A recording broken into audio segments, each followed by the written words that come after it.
Casio. Hola, muy buenos días. Yo creo que ya podemos comenzar. Esta es la última actividad de nuestro coloquio. Chile-Uruguay, 40 años de los golpes de Estado. Qué bueno que se animaron a continuar con el tercer día de trabajo, que han sido arduos estos 3 días. En esta mesa un poco lo que queremos hacer es, ya vimos algo de vivencias, ya vimos algo de justicia transicional, trabajamos también recuperación de la memoria a partir de más bien de trabajos como los documentales. Y ahora un poco el plan es, decíamos en la primera mesa, en la mesa de inauguración más bien, que esto nos sirve tanto para conocer el pasado más reciente de América Latina, pero también para pensarlo rumbo al futuro. Entonces, un poco la idea es que trabajemos justo eso en esta mesa, ¿no? Cómo encontramos ahora América Latina, cuáles son las posibilidades, cuáles son los límites y cuáles son sobre todo esas herencias que tenemos a partir de los distintos golpes de Estado. Para charlar un poco sobre eso, tenemos en la mesa a Antonio Alonso Concheiro, a Casio Luiselli y a Francisco Valdés Ugalde. Si les parece bien, podemos comenzar con Casio Luiselli. Casio fue embajador de México, en varios países, pero en particular en Uruguay. Es también director del Departamento de Estudios Internacionales del Instituto Tecnológico de Monterrey y ha recibido diversos reconocimientos, entre ellos la Medalla al Mérito de la FAO y el Premio al Liderazgo del Sistema Alimentario. Adelante, Casio, muchísimas gracias. Más o menos unos 20 minutos. Muchas gracias. Quisiera señalar que también en mi currículum está la fortuna de haber sido el primer embajador mexicano en Sudáfrica. Y señalo esto porque me tocó la primavera maravillosa de Mandela y la transición en ese país, y después el ejercicio de Desmond Tutu de la Comisión de la Verdad.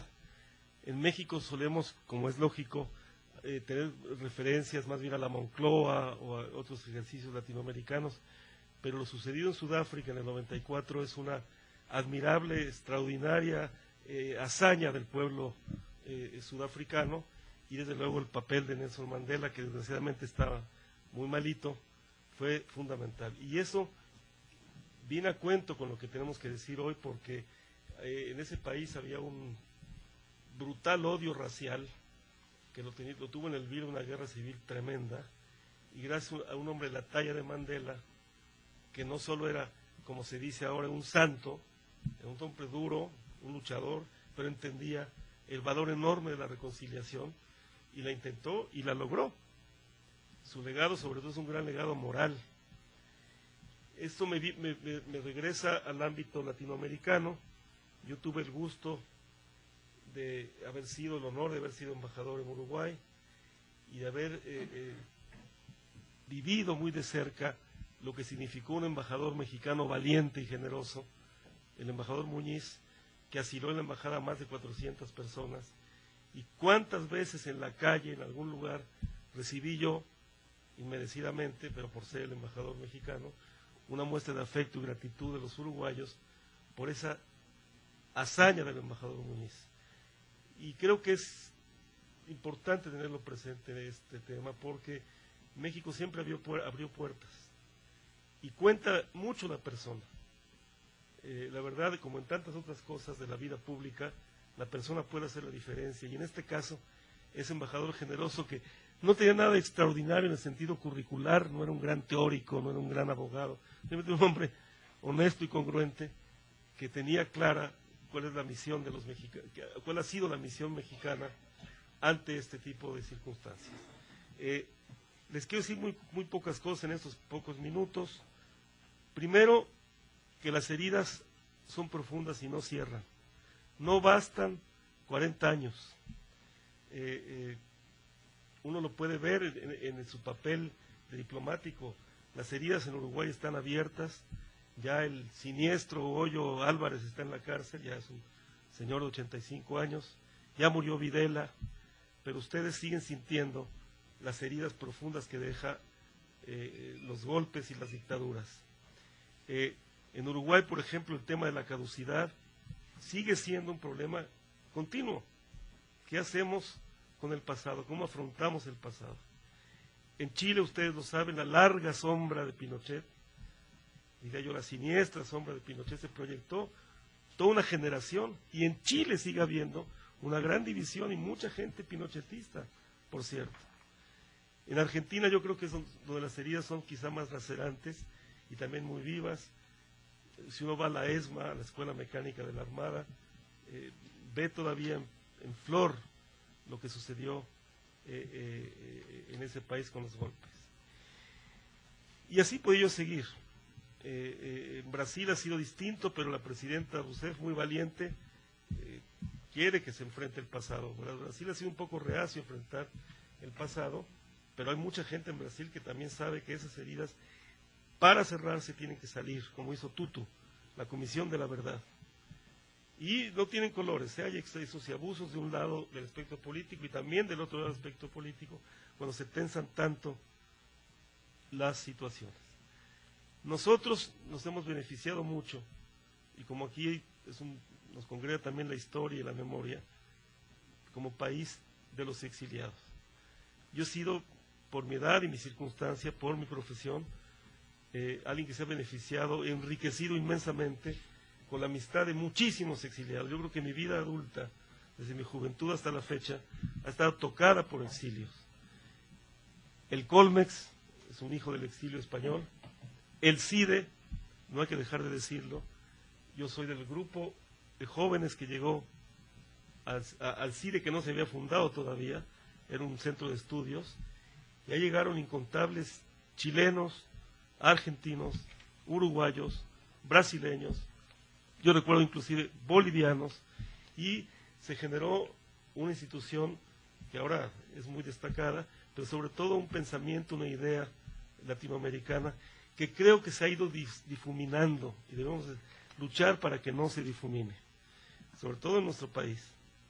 Entonces, en ver el dolor y la herida que no se cierra allá, y ver cómo acá nos hemos beneficiado, y de algo que también hay que decir, un exilio siempre es un exilio. Conozco aquí a mis colegas, a Daniel todavía no tengo el gusto de conocerlo mucho, pero a Paco y a Toño también, y los tres sabemos que los exiliados sufren su exilio. Por más bondadoso y amable que sea un país que te acoge, el exilio es doloroso. Y hay también mucha mezquindad hacia los exiliados. Hay que decirlo. Yo recuerdo muchos momentos duros de la vida de mis colegas que se exiliaron y ahora han vuelto a sus patrias llenos de cariño por nuestro país. Pero no es fácil. Ahora, ¿qué nos espera para entrar ya en materia de la charla? ¿Qué nos espera? Uno diría, nunca más, no va a haber más, no va a haber más golpes de Estado, no va a haber más la necesidad de exiliarte. Bueno, desgraciadamente uno dice, nunca más, ese fantasma ya se fue para siempre. Yo creo que no. Yo sí pienso que la posibilidad futura de un golpe de Estado que produzca exilios y produzca represiones masivas es menor que antes. Creo que es claramente menor que antes. Hay una especie de prevención de las sociedades contra los golpes de Estado y contra la violencia y las dictaduras que generan la necesidad de exiliarse. Sin embargo, aunque es baja, yo creo que de ninguna manera podemos bajar la guardia. Y yo diría que en ningún país. Hay países, es una opinión personal mía, que tienen instituciones más fuertes o más armadas, no menos problemas, pero hay países donde es más difícil pensar que pueda venir una dictadura vía golpe y una represión masiva que genere dolorosos exilios. Sí lo creo, pero aún así no tenemos bolita de cristal que nos pueda permitir. Piensen ustedes lo que pasó en Honduras. En Honduras se dio un golpe, hasta donde yo entiendo, con bastante aquiescencia de los poderes institucionales hondureños. Me refiero a las cámaras, a las cortes, etc. Pero aún así, a un presidente se le sacó en pijama de su recámara y se le mandó a otro lado. Eso hay que tenerlo presente.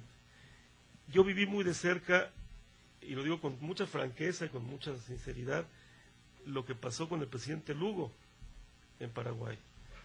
Lugo, lo digo con respeto y aún con afecto, era un presidente no exitoso. Su vida personal mezclada con su oficio de obispo, era un hombre titubeante, era un hombre de buena fe, y era un presidente poco popular en la clase política. Y a Lugo se le hizo un impeachment, por decirlo en inglés, no conozco la palabra en español, se le destituye. Sí, legalmente sí estaba en los reglamentos, pero sin cuidar absolutamente las formas y de una manera completamente arbitraria en ese sentido. O sea, no se respetó el debido proceso tampoco en el caso paraguayo. ¿Y por qué digo esto? Porque todavía hace un año o dos se puede ver la sombra.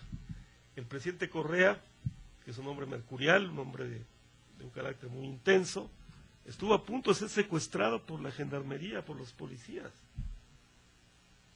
Entonces, el fantasma está ahí, el fantasma de la solución autoritaria, repentina, ahí está, y debemos, los que sentimos que la democracia tiene un gran valor, estar muy al tanto de eso.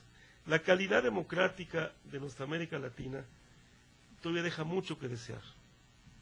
Yo creo que hay países que por su tradición política, o por sus instituciones, o por su densidad, tendrían menos probabilidades de padecer un problema de golpe, dictadura, exilios, pero ninguno está exento. Yo pienso que México, que hace muchísimos años que no tiene un golpe o un tipo de problema, tiene otros problemas, y serios por cierto, o un Brasil, sería muy raro pensar ahora que los militares tomaran el poder en Brasil.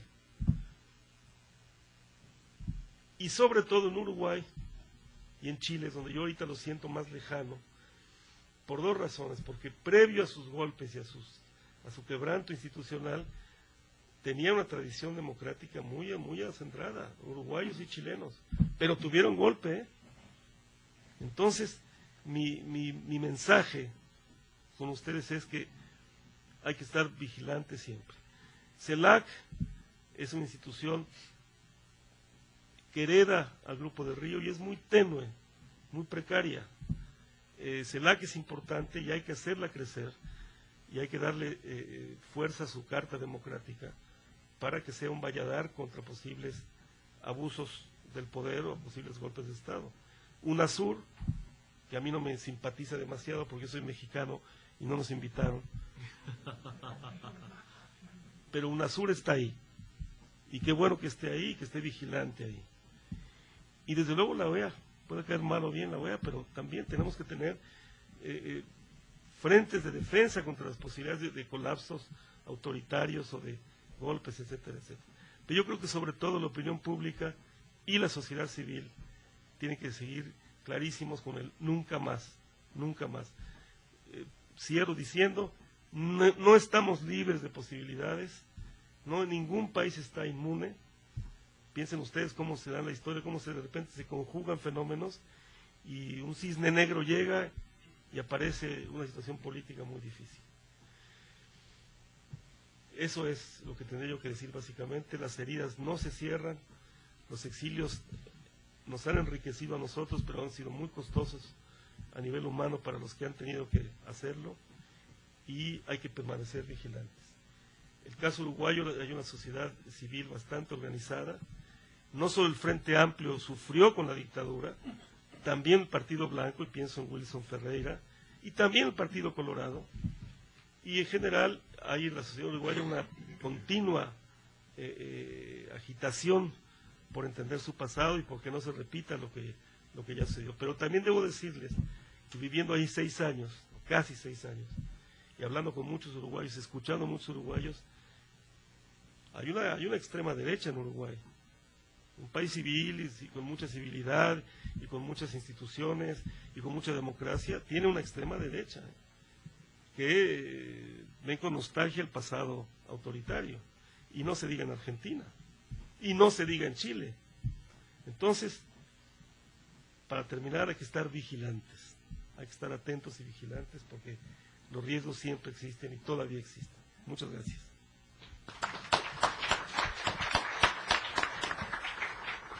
Muchas gracias, Casio Lucelli. Vamos a dar ahora la palabra a Antonio Alonso Concheiro. Antonio fue director del Centro de Estudios Prospectivos de la Fundación Javier Barros Sierra, director de la revista Este País y actualmente es socio consultor de Analítica Consultores. Muchas gracias, Antonio.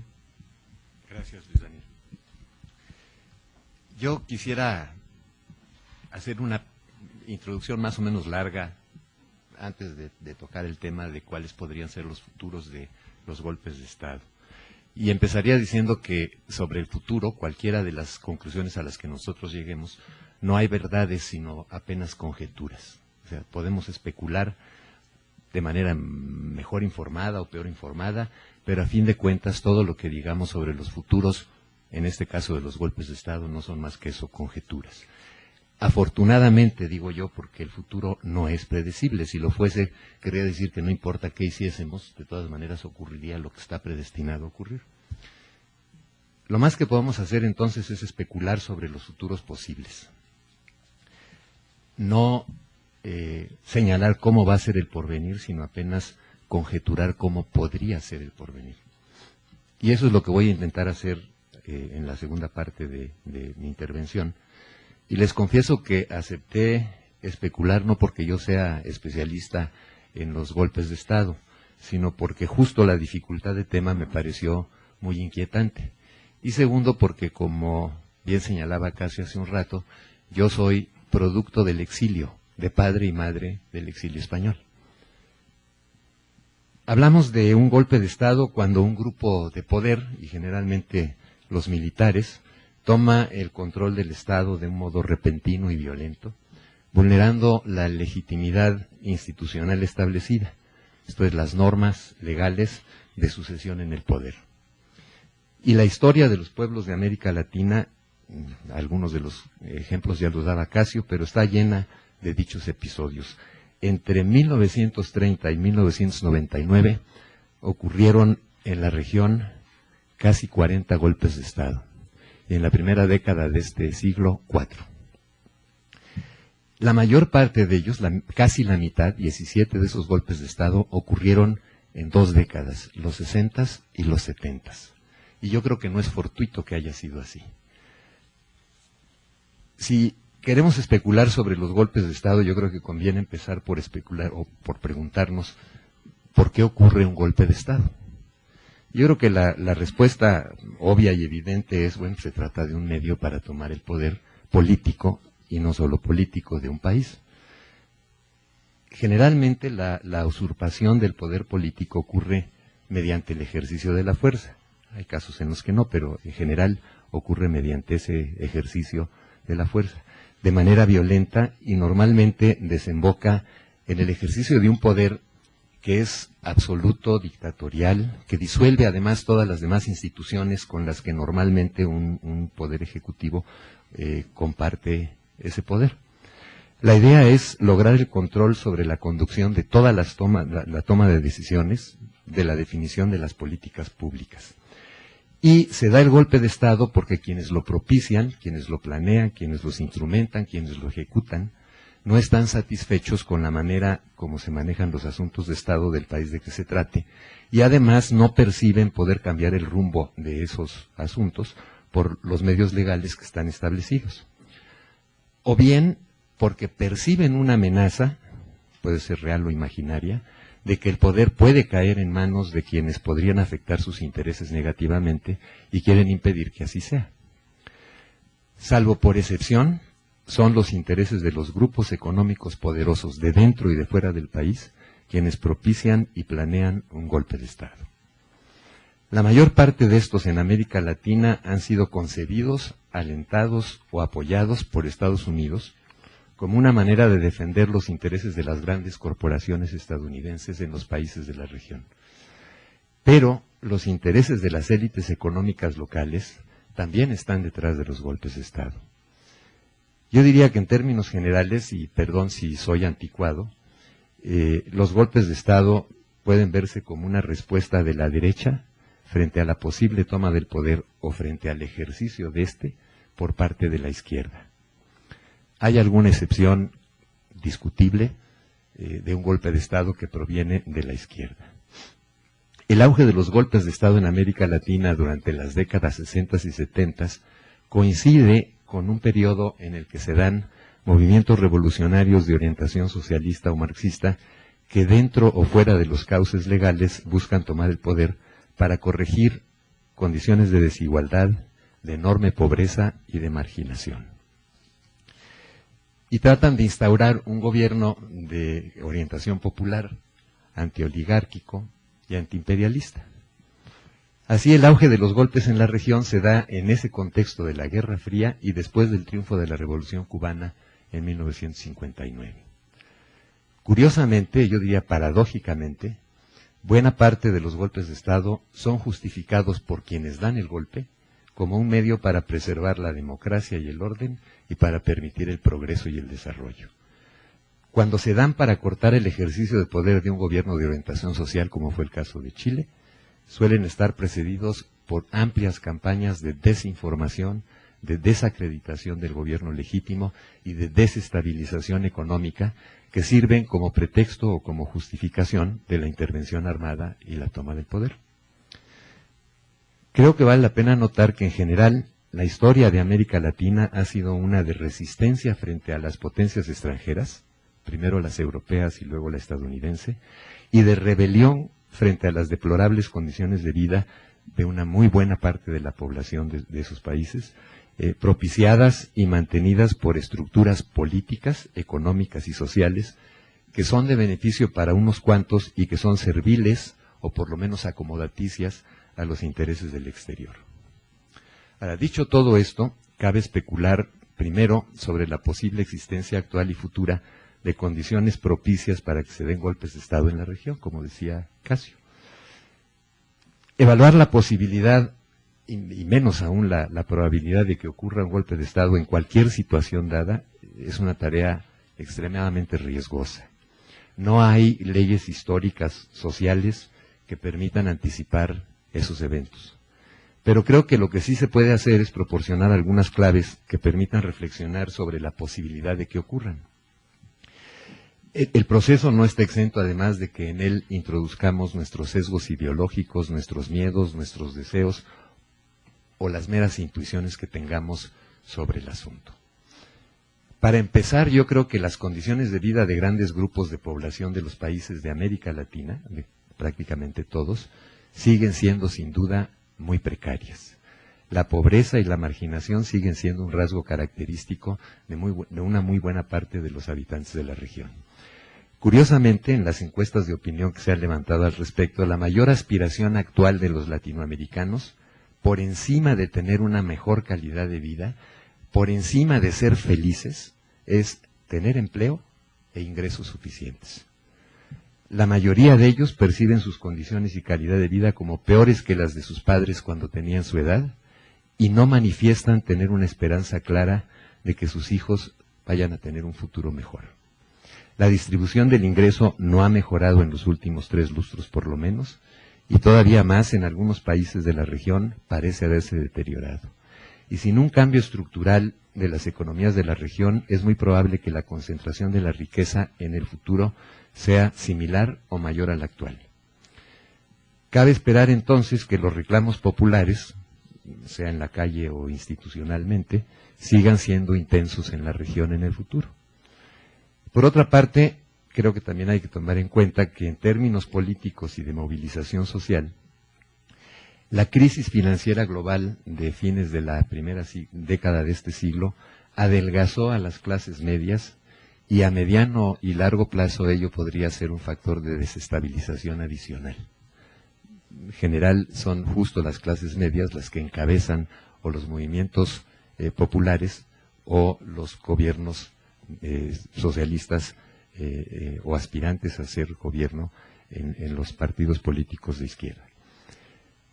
Adicionalmente, y creo que también lo señalaba, o por lo menos lo intuía así de lo que dijo Casio, hay un cierto desencanto generalizado con las democracias liberales occidentales implantadas en los países de América Latina, que son vistas en general, en buena medida, como sistemas que son sistemas de, para y por los partidos. Las democracias representativas no representan a los ciudadanos, sino a los intereses partidistas y de las élites, en un diálogo, negociación que en general excluye a los sectores populares. Estos últimos tienen la impresión de que no hay suficientes canales formales para defender sus intereses y para expresar su descontento. Y es cuando optan por manifestar dicho descontento en las calles. La participación democrática significativa, en lugar de la superficial o la de procedimiento, se ha cristalizado cada vez más como el punto focal de la lucha política en la región. Y a ello se une un alto grado de corrupción, que por otra parte no es exclusivo de nuestra región, lo mismo dentro de los gobiernos y los partidos políticos que en la sociedad en general. Por otra parte, la inestabilidad postelectoral parece haberse vuelto endémica en todo el mundo, no solo en América Latina, con resultados que hoy, por lo menos, rara vez muestran grandes diferencias porcentuales en los votos recibidos por los dos principales candidatos. Y este hecho, además, creo que permite apreciar la postura y la doble moral de Estados Unidos. Cuando en México Andrés Manuel López Obrador pide el recuento de votos por considerar fraudulentas las elecciones de 2006, Estados Unidos reconoce con gran rapidez a Felipe Calderón. Ahora que Capriles hace una solicitud similar ante los resultados favorables de Maduro, Estados Unidos declara que solo mediante dicho recuento podrán considerarse válidas las elecciones presidenciales de Venezuela. El caso es que las pequeñas diferencias entre el ganador y quien ocupa el segundo lugar están propiciando que los resultados electorales se resuelvan en muchos casos mediante procedimientos judiciales por tribunales cuyos integrantes no son electos y cuya imparcialidad suele ser puesta en tela de juicio. En términos generales, yo creo que podemos afirmar que los sistemas políticos formales de los países latinoamericanos están perdiendo credibilidad y legitimidad. Y ello ha activado movimientos de descontento popular, que de momento no tienen la finalidad necesariamente de derrocar a los gobiernos establecidos ni la toma del poder, pero al mismo tiempo parece ser, por lo menos parcialmente cierta, la afirmación que hiciera un analista estadounidense en 1998, cito, las urnas electorales son el ataúd de las revoluciones. Creo que la adopción del modelo neoliberal y las políticas del llamado consenso de Washington en la mayor parte de los países de la región, en lo que algunos denominan golpes de mercado, esto es una modificación institucional radical, rápida, de las reglas económicas a favor de los intereses privados, hizo que los estados cediesen una parte importante de sus responsabilidades a los mercados, pero sin darse cuenta que los mercados son miopes y que la justicia social no forma parte de sus valores ni de sus procesos de toma de decisiones. Todavía más, la aceptación del llamado proceso de globalización conduce a una pérdida de soberanía de los países de la periferia, porque parte de sus decisiones estratégicas quedan en manos de los grandes corporativos transnacionales y de las economías más poderosas. En un mundo de nacionalismos, el papel del Estado nacional resultaba fundamental. Era una fruta que había que comerse. En un mundo globalizado, el Estado nacional resulta una fruta menos apetecible y, por tanto, quizá menos apetecible incluso para los golpes de Estado. La presión neoliberal y globalizadora, que privilegia el fortalecimiento del mercado exterior como motor de la economía y que impulsa el libre flujo de capitales internacionales, ha hecho que el Estado social para los ciudadanos se haya ido convirtiendo en un Estado social o de bienestar para las empresas. En dichos regímenes que favorecen claramente a las oligarquías nacionales e internacionales, las razones para propiciar un golpe de Estado a favor de estas son inexistentes. Es decir, a nadie se le ocurriría dar un golpe de Estado cuando las condiciones son favorables para los intereses de la derecha. Pero no lo son las presiones populares para instaurar medidas de protección social y de distribución de la riqueza. Yo creo que las privatizaciones, o si lo quieren ver al revés, las nacionalizaciones, se están convirtiendo en fuertes movilizadores sociales. Al final, las posibilidades de un cambio ordenado dentro de los cauces legales va a depender, sí, de muchos factores, pero yo creo que más que nada de la actitud de quienes gozan hoy de los privilegios económicos, en función de si adoptan posturas de defensa a ultranza de esos privilegios o adoptan posturas de flexibilidad y de disposición a negociarlos. Las primeras, las posturas de defensa a ultranza de los intereses, van a propiciar regímenes autoritarios y la violencia ejercida por el Estado, aunque quienes estén ejerciendo el poder hayan llegado a él por la vía electoral. Y las segundas, si hay flexibilidad en quienes gozan de los privilegios, seguramente podría abrir las puertas a gobiernos de orientación social moderados. De hecho, yo creo que la implantación de los modelos neoliberales y la apertura a la globalización son lo que está detrás de, como reacción en años recientes, de la llegada al poder de líderes de orientación de izquierda en varios de los países latinoamericanos.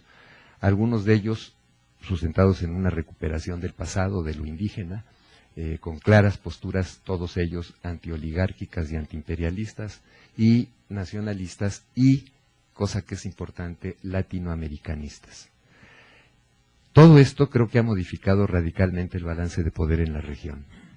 Tal es el caso particularmente de Hugo Chávez en Venezuela, quien, por cierto, hay que recordar, orquestó una intentona de golpe de Estado en 1992. Es el caso de Evo Morales en Bolivia, que proviene del movimiento al socialismo, de Rafael Correa en Ecuador, quien cerró la base estadounidense que había en Ecuador, de José Mujica en Uruguay, un ex integrante del movimiento Tupamaro, y quizá también de Daniel Ortega en Nicaragua, que proviene del movimiento sandinista. Estos regímenes han afectado sin duda los intereses de los grandes capitales nacionales e internacionales y del gobierno de Estados Unidos en la región, y sin duda podrían ser candidatos a golpes de Estado por parte de la derecha. Hay que tener en cuenta que, como ya apuntaba Casio, hubo intentos desestabilizadores y de golpes de Estado en Venezuela en 2002 contra Chávez, en Ecuador en 2010 contra Correa. Claro que la oposición lo calificó simplemente como un motín policial, y que Evo Morales ha enfrentado crisis importantes de desestabilización, como la provocada por la oposición cuando desconoció la legalidad de la Asamblea Constituyente de Bolivia en 2007, cuando boicoteó una nueva ley electoral en 2009, o cuando se amotinaron también los policías en 2012 reclamando, según esto, mejoras salariales. Tampoco estuvieron exentas de dicho peligro las presidencias de Lula en Brasil o de Kirchner en Argentina, a pesar de que sus posiciones eran mucho más moderadas y menos claras. Y tampoco lo estuvo la de Fernando Lugo en Paraguay, que ya nos relató Casio, que aunque no mediante una intervención sí fue interrumpida abruptamente. Y baste recordar en este coloquio dedicado a los 40 años de los golpes de Estado de Uruguay y Chile, que en el primero de ellos el golpe se dio por temor a que la formación de un frente amplio que aglutinaba a los sectores populares y sostenía un programa democrático y antiimperialista pudiera, por la vía electoral, poner en jaque los intereses de la oligarquía, y el segundo, ante las afectaciones a dichos intereses resultantes de las políticas de Salvador Allende, que llegó al poder por la vía electoral. El caso de Fernando Lugo, destituido en 2012 en lo que puede considerarse un golpe de mano, mediante un juicio político sumario cocinado al vapor, alegando un mal desempeño en sus funciones, yo creo que también se interesa aquí porque puede ser una manera de reproducir no los golpes de Estado militares a los que estábamos acostumbrados, sino una nueva forma de tomar el poder. Su destitución ha sido calificada como golpe de Estado, y eso sería el que lo convertiría en el más reciente y en el primero de la segunda década del siglo que hoy vivimos, y fue condenada por la mayoría de los gobiernos latinoamericanos. De hecho, provocó la suspensión de Paraguay como socio del Mercosur, del UNASUR, de CELAC, y sin embargo ello no impidió que en las elecciones posteriores ganase el Partido Colorado, de derecha, y que ante elecciones limpias se hable ya de una posible reinstalación de Paraguay en dichas organizaciones. Lo traigo a colación porque no necesariamente el que haya un acuerdo entre los gobiernos latinoamericanos de que hay un golpe de Estado en alguno de ellos va a resultar o va a traducirse en una reversión de la situación. Quizá cabe plantear que entre las tareas de la nueva izquierda de la región debe estar el rescate de aquellos sectores que han sido marginados por la liberalización y la globalización, y que hay que hacerlo mediante organizaciones y medios más descentralizados que en el pasado para evitar que sean fácil presa de los poderes establecidos. Y por otra parte, yo creo que los regímenes de América Latina, de izquierda de América Latina, han retomado, y eso me parece muy importante, las aspiraciones de unificación que vienen desde la época de las guerras de independencia. Por primera vez en serio empieza a haber signos de que puede haber una unificación en América Latina. En América Latina, y ahí no coincido con Casio en el sentido de que UNASUR, porque no nos invitaron, porque México en los últimos años se despegó de sus afectos con América Latina para acercarse más al vecino del norte. Aunque esos esfuerzos de unificación son todavía incipientes y yo creo que tentativos, y que no va a ser fácil que en términos más profundos se dé esa unificación más allá de lo que podría ser la creación de una zona de libre comercio. Es decir, la aspiración de crear una verdadera comunidad política y económica en América Latina, que se opone, por otro lado, a los esfuerzos de panamericanismo comercial que propone Estados Unidos a través de los acuerdos de libre comercio para América Latina, el ALCA.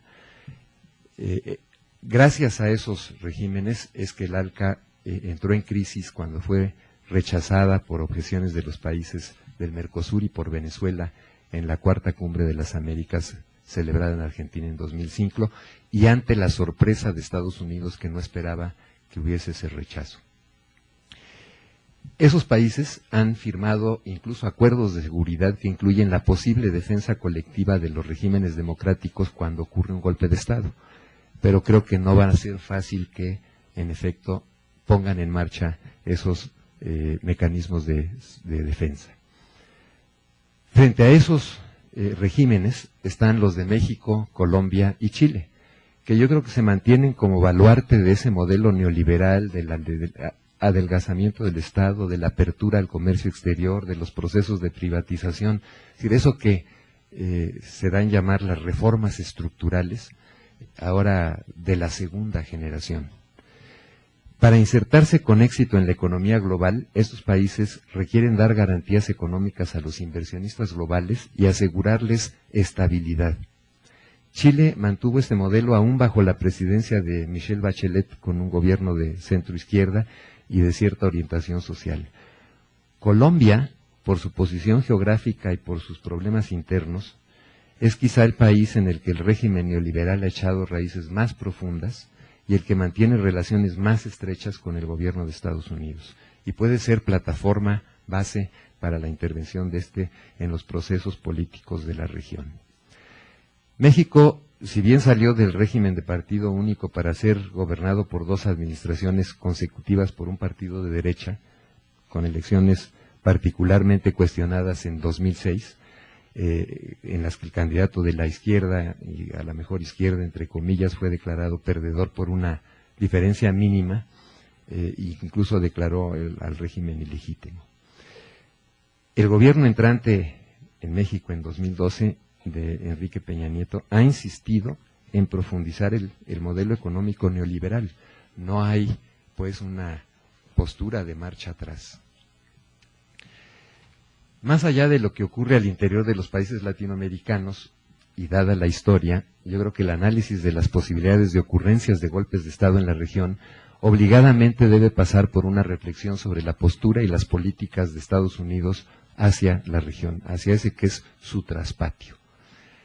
Y quizá paradójicamente la llegada al poder ya señalada de los regímenes de izquierda en varios países de América Latina se dio justo durante la presidencia de George Bush entre 2001 y 2009 en Estados Unidos, una presidencia conservadora, de clara tendencia militarista, dominada por los llamados halcones, encabezados por Cheney, que mantuvo desde prácticamente su inicio una guerra contra el terrorismo, y que poco después del ataque del 11 de septiembre contra las Torres Gemelas de Nueva York, cuya explicación oficial ha sido incluso puesta en duda por muchas razones, Bush se lanzó a la guerra contra Afganistán y al año siguiente, con el pretexto luego desmentido de la existencia de armas de destrucción masiva en Irak, invadió dicho país de manera unilateral sin haber logrado el respaldo del Consejo de Seguridad de Naciones Unidas. Y la obsesión de Bush con la situación del Medio Oriente parece haber distraído la atención de Estados Unidos en su trato con América Latina y quizá por ello, cuando quiso retomar su papel de potencia hegemónica en el continente americano, las condiciones políticas y de balance de poder ya no eran tan favorables para tal propósito. La elección de Barack Obama, demócrata, como presidente de Estados Unidos, prometía un cambio radical en la política exterior de Estados Unidos.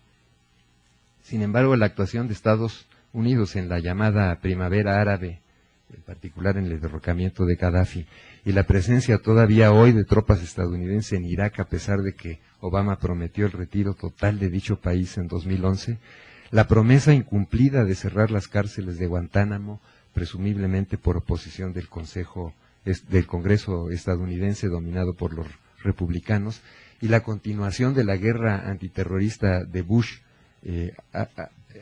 por Obama, asesinando a Bin Laden e incrementando los ataques con drones contra supuestos dirigentes y militantes de Al-Qaeda y grupos yihadistas asociados en Yemen, en Somalia, en Pakistán, creo que deben poner en duda que hay, en efecto, un cambio en la política exterior estadounidense.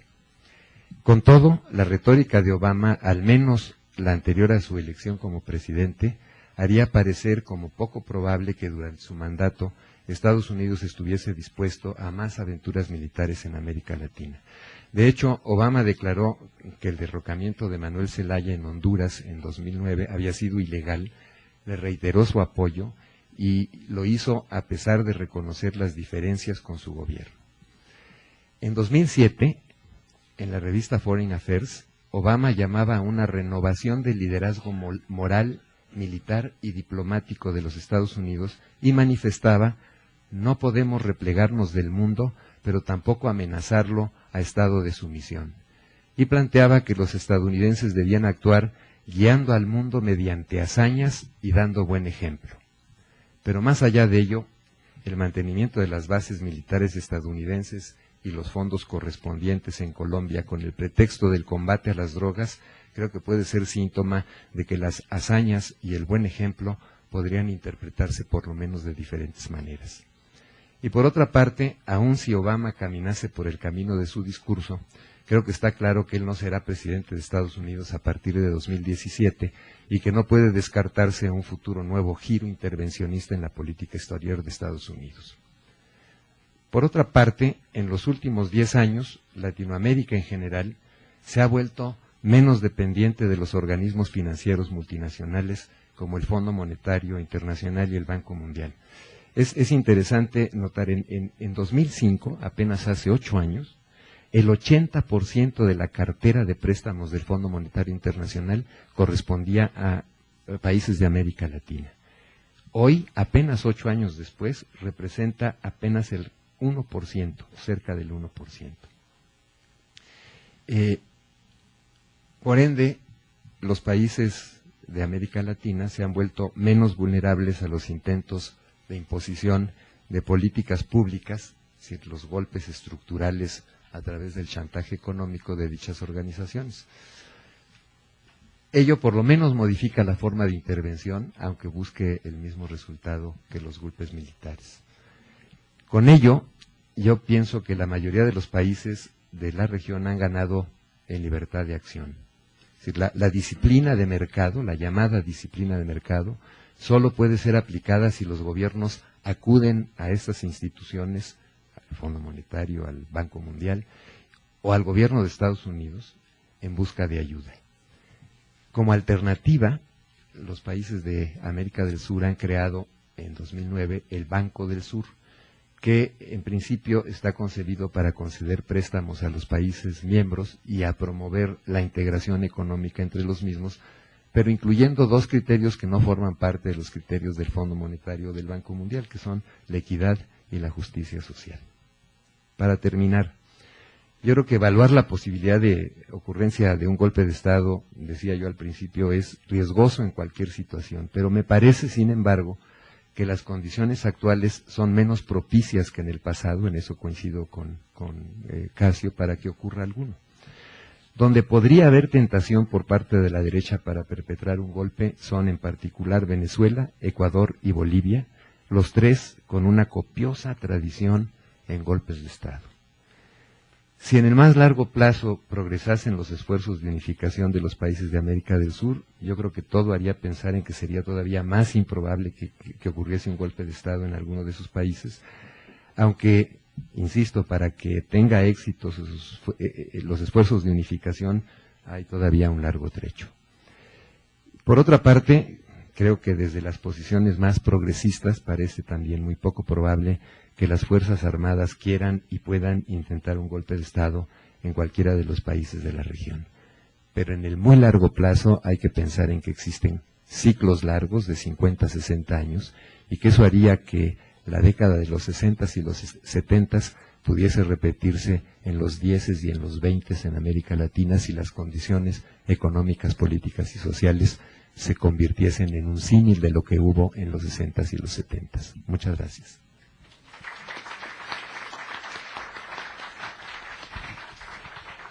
Muchas gracias, Antonio. Vamos a concluir esta ronda con Francisco Valdés Ugalde. Francisco es investigador de la UNAM, el Instituto de Investigaciones Sociales de la UNAM. Por muchos años fue director de la Revista Mexicana de Sociología, además colaborador del Universal, consultor de la CEPAL. También tiene una historia muy cercana a la formación de la Facultad Latinoamericana de Ciencias Sociales y es actualmente director justamente de la Flaxo México. Adelante, Francisco, muchas gracias. Muchísimas gracias, Luis Daniel. Bueno, primero quisiera agradecer la invitación a participar en este evento, una participación que además de ser personal también ha sido de colaboración institucional para poder realizar esta reunión y esta magnífica oportunidad de reflexionar sobre un tema que ha sido siempre una papa caliente. Y precisamente me quisiera referir a esta característica de que pensar en el horror normalmente nos lleva quizá como un primer impulso a negarlo. Es decir, cuando recordamos los horrores del pasado, cuando recordamos el Holocausto, cuando recordamos el Gulag, cuando recordamos Tiananmen, cuando recordamos, en fin, el 68, la memoria o el apartheid en Sudáfrica, el dolor es tan fuerte y las heridas son tan profundas, como ha dicho Casio, que muchas veces se guardan como historias secretas, privadas, y que es muy difícil llevar a lo público, llevarlo a ventilarlo en la deliberación colectiva, precisamente por el dolor que entraña. Y me parece que este evento es justamente uno que se opone a esa negación del horror, que lo saca a flote y que intenta pensar el presente y el futuro de una manera distinta, aceptando que ha pasado y haciéndose cargo de que hay que pensar en él. También, bueno, quiero señalar que los golpes de Estado, precisamente en estos países y particularmente en estos dos países, en Chile y Uruguay, han sido para mí, en los momentos en los que ocurrieron, por diferentes motivos, golpes personales muy fuertes, aún no estando ahí, es decir, no siendo natural, ni habiendo vivido en esos momentos, en esos países, pero sí recuerdo con toda claridad cuando yo era estudiante universitario, la conmoción que nos produjo el ver en la televisión los aviones sobrevolando La Moneda, bombardeando, y en fin, todas estas historias, lo mismo en Uruguay, cuando ocurrió. Y como mexicano, también ya lo mencionó Casio y también Alonso en su caso particular, pues hemos vivido una experiencia del exilio del otro lado, es decir, hemos vivido la recepción al exilio, que ha sido una tradición mexicana importantísima, que ha enriquecido a México de manera entrañable y conmovedora. Varios de mis mejores amigos y colegas son chilenos, uruguayos, argentinos, brasileños, que en su momento, por diferentes razones, tuvieron que salir de sus países debido a la persecución. Y debo también señalar dos accidentes biográficos que se derivan de eso. Uno, institucional. La Facultad Latinoamericana de Ciencias Sociales, sede México, es impensable sin lo que pasó en Chile. Como lo es también la sede ecuatoriana de la Flaxo, y como lo fue en su momento, y lo volvió a hacer después, la Argentina. Flaxo hasta 1973 era una institución latinoamericana que ya tenía varios asociados, pero solo tenía un plantel, solamente tenía un campus que estaba en Santiago, no tenía actividades importantes o relevantes más allá de aquel campus, y justamente el cierre de la Flaxo en Chile después del golpe de Estado, cierre por cierto muy curioso porque como se trataba de un organismo internacional no se podía cerrar por completo, pero entonces se produjo un vaciamiento y lo único que quedó ahí a cargo fue un colega, lamentablemente ya muerto, Norbert Lechner, y una secretaria, que se dedicaban a realizar reuniones, que tenían un interventor militar en la sede que revisaba todo lo que se escribía en una máquina de escribir, que era el único instrumento, la única herramienta que se contaba para seguir pensando, y un stencil. Muchos de ustedes probablemente no conocieron el stencil y para ustedes soy yo un dinosaurio más o menos salido del Jurásico por hablar de un aparato tan antiguo que después fue sustituido por la fotocopiadora. Pero entonces la manera de reproducir y distribuir un paper, un trabajo, un escrito, pues se hacía en stencil, incluso los volantes para volantear en las calles, propaganda de sindicatos o de partidos o de movimientos, se hacían en stencil. Y me acuerdo que nos contaba Norbert que este stencil solo de cada paper que hacían o cada trabajo que hacían, que además tenía que ser escrito en términos muy abstractos para que no lo pudiera entender el interventor militar, podían imprimir solamente 22 copias del stencil, después de lo cual la matriz era rota o destruida por el propio militar. Nos hemos encontrado, viene a cuento esta anécdota, porque nos hemos encontrado justamente al editar en Flaxo México las obras completas de Norbert Lechner, con estas historias, y con una gran cantidad, una parte muy importante de su obra, que precisamente no era conocida porque estaba dispersa y estaba realmente en los cajones de su casa, es decir, en su archivo personal. Y por último, además de que la Flaxo México pues recibió y fue abierta para recibir en 1975 y 76, cuando inició ya propiamente sus actividades docentes, pues a una pléyade de intelectuales y académicos latinoamericanos, René Zabaleta, Juan Carlos Portantiero, Emilio de Ípola, Fernando Cortés y muchos otros, también de Centroamérica, Lito Mengíbar, que habían emigrado naturalmente por no poder realizar o continuar realizando sus actividades en sus países de origen.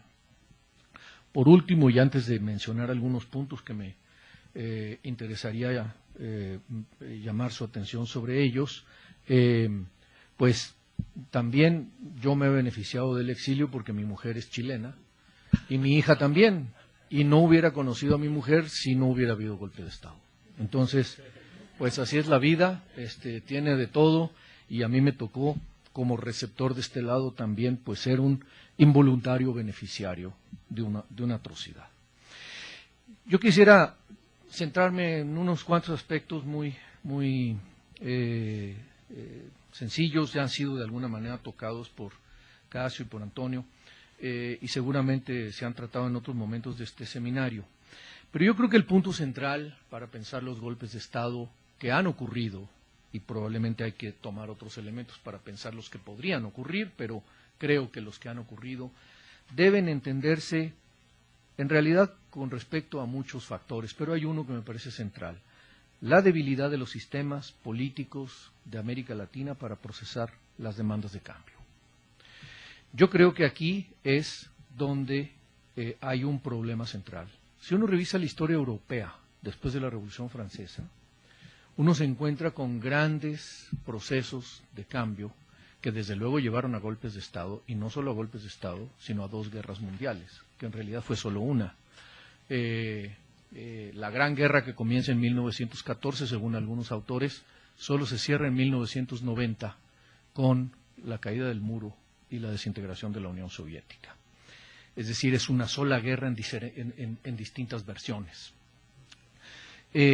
Pero al final de esas guerras, en Europa, una de las cuestiones que sobresale es la construcción de sistemas políticos comparativamente mucho más robustos que los nuestros para procesar esas demandas sociales, y teniendo como puntos de partida, de arranque en el origen histórico, condiciones que no son tan diferentes a las que en distintos momentos posteriores América Latina ha tenido. Creo que hay un tema que nos lleva, este problema me lleva a mí a pensar que y esto creo que sigue siendo un problema general de las democracias en el mundo. Si las democracias son democracias, pero a partir de una plataforma que no es democrática. Es decir, hay una constitución que define qué se puede hacer, define también qué no se puede hacer, y con frecuencia, o en la mayor parte de los casos, con muy pocas excepciones, las constituciones democráticas no tienen reglas para que la gente cambie los ordenamientos que hay en esas constituciones. Por eso hay que andar brincando entre constituyentes. Una autora, una filósofa norteamericana que pensó sobre esto en forma muy aguda, dedicó toda su obra a esto, decía que la estabilidad democrática, si hemos de efectivamente vincular positivamente el demos con el kratos, es decir, a la sociedad con el autoejercicio del poder, en serio, tiene que introducirse una regla constitucional que permita definir quiénes y bajo qué condiciones pueden llevar a cabo los cambios de manera pacífica. Y yo creo que este es uno de los grandes problemas. Si ustedes observan, voy a poner un ejemplo que para mí es muy claro. En la Constitución mexicana, el artículo 39 dice que México es una república, que la soberanía reside en el pueblo, y que el pueblo tiene en todo momento el derecho de cambiar su forma de gobierno. Pero no hay ninguna ley reglamentaria del artículo 39, es decir, no hay una ley, no hay una disposición que diga, a ver, pues si se juntan tantas peticiones de que hay que reformar el municipio o el federalismo, entonces procedemos a hacer un plebiscito o a hacer un referéndum. La Constitución mexicana no tiene la figura del referéndum, no tiene la figura del plebiscito, acaba de admitir la de la consulta popular, pero en términos tan exigentes que prácticamente es imposible una consulta popular venida de abajo. De arriba sí se puede. Entonces, aquí hay un problema de robustez institucional de nuestras democracias. Y esa rigidez y esa debilidad de nuestros sistemas democráticos constitucionales tiene entre sus características el que cuando situaciones de extrema tensión social producidas por la marginación, por la desigualdad, por la pobreza, por la discriminación, etcétera, creo que la lista de problemas que ha señalado Antonio ha sido, o de síntomas, ha sido exhaustivísima, no la voy a repetir. Nuestros sistemas políticos no pueden procesar esas situaciones, no pueden procesarlas en serio, es decir, no las pueden procesar con sinceridad, las procesan con cinismo. Pero al mismo tiempo hay otro tema que creo que es una característica de la historia, para decirlo de alguna manera, de las izquierdas latinoamericanas. Las izquierdas latinoamericanas hemos pensado mucho más, o quienes deseamos el cambio, si no me quieren poner en la izquierda, sáquenme, no me importan las etiquetas. Quienes deseamos el cambio hemos puesto siempre más un énfasis en los principios que en los procedimientos. Mucho más en lo que es necesario, lo que queremos, lo que habría que, en la utopía, que en el motor del cambio, que en los motores políticos del cambio, en cómo institucionalizar la deliberación, en cómo institucionalizar la deliberación del cambio y en cómo crear mecanismos internos a los sistemas políticos que permitan procesar pacíficamente transformaciones que efectivamente se conviertan en reglas vinculantes para quienes tienen que generar efectos distributivos, políticas públicas, etcétera. Y aquí, creo yo, esto es una característica de la historia constitucional de América Latina. Cuando la izquierda piensa en el cambio político, piensa muy poco en los motores políticos del cambio. Y lamentablemente, cuando nos topamos en muchas ocasiones con estas realidades, lo que sobreviene es el choque irreductible que produce o conduce a la violencia y al enfrentamiento, y elimina o supera a la política como motor del cambio. Quisiera concluir, para que quede un poco de tiempo, me imagino, para preguntas y comentarios adicionales, que yo veo esta problemática además en una situación que creo que debemos observar como cambio de época. No solo por la transformación que ha traído económicamente el neoliberalismo y la globalización, sino porque estas dos cosas vienen además emparejadas, y la fecha 1990 es en ese sentido paradigmática, con el fin de aquella guerra, de la gran guerra del 14 al 90, una guerra que duró prácticamente y dominó el siglo XX. Hay quienes, y yo tiendo a pensar como ellos en buena medida, en el realismo político, en el orden internacional, que el mundo siempre vive en guerra. Es decir, no se conoce una época, ninguna época, en que no haya guerra. El problema es qué guerra es, cómo está estructurada esa guerra. La parte menos cruenta de la gran guerra del 14 al 90 fue la Guerra Fría. ¿Por qué fue menos cruenta?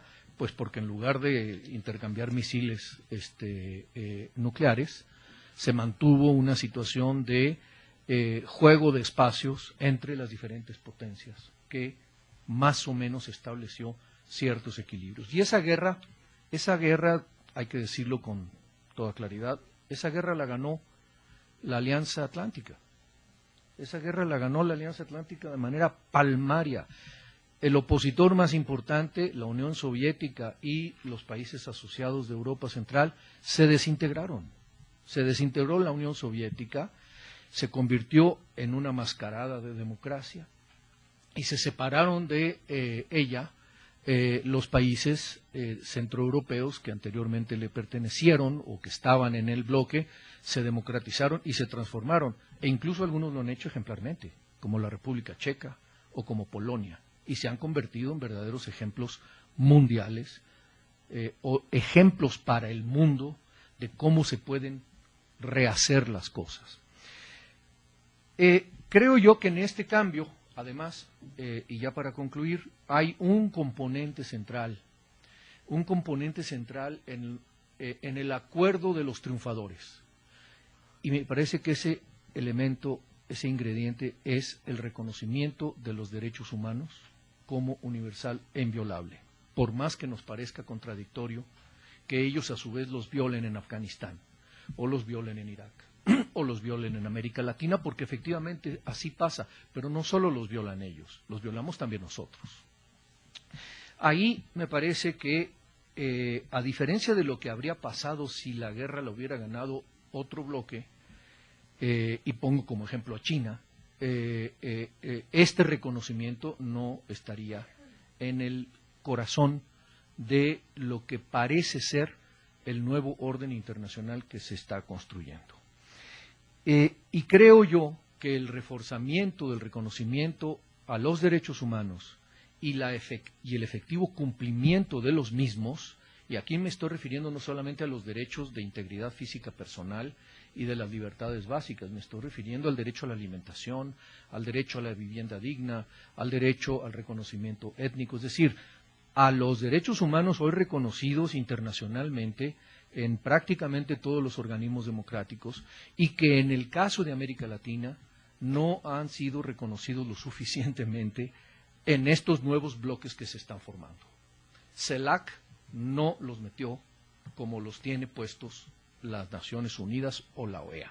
Y estamos viendo ahí una bola de brinco sobre el piso muy parejo de varios gobiernos que no admiten que haya intervención por parte de las supervisiones internacionales en materia de derechos humanos sobre sus países. Creo yo entonces que este elemento es un elemento nuevo que llegó para quedarse, es un elemento que va a adquirir cada vez más sobresaliencia en el panorama latinoamericano, y creo yo que si no logramos emparejar esta relación entre el cumplimiento efectivo de los derechos de la gente, si no logramos este emparejamiento entre el demos y el kratos en los aún precarios sistemas políticos democráticos que estamos construyendo, pero que en definitiva son aún caricaturas lamentables de lo que podría ser una verdadera democracia robusta, es uno de los retos principales para poder efectivamente conjurar el peligro del ascenso a los extremos, que es el discurso de la guerra. Y aquí el desarrollo de la cultura y del conocimiento democrático es fundamental. Democratizar todas las decisiones que afectan al demos. Por lo tanto, la relación entre el poder y la sociedad, la relación que intermedian los sistemas políticos, es, me parece, una cuestión central que no debemos volver a olvidar. Así como nunca más los golpes, así como nunca más los totalitarismos, las hegemonías y las dictaduras, creo yo también que debemos proponernos que no más debemos olvidar cuáles son efectivamente los motores que nos permiten activar los procesos del cambio sin condición, sin llegar a consecuencias cruentas y trágicas, como las que en muchas ocasiones condujeron en distintos países e incluso en el mexicano en el pasado. Muchas gracias.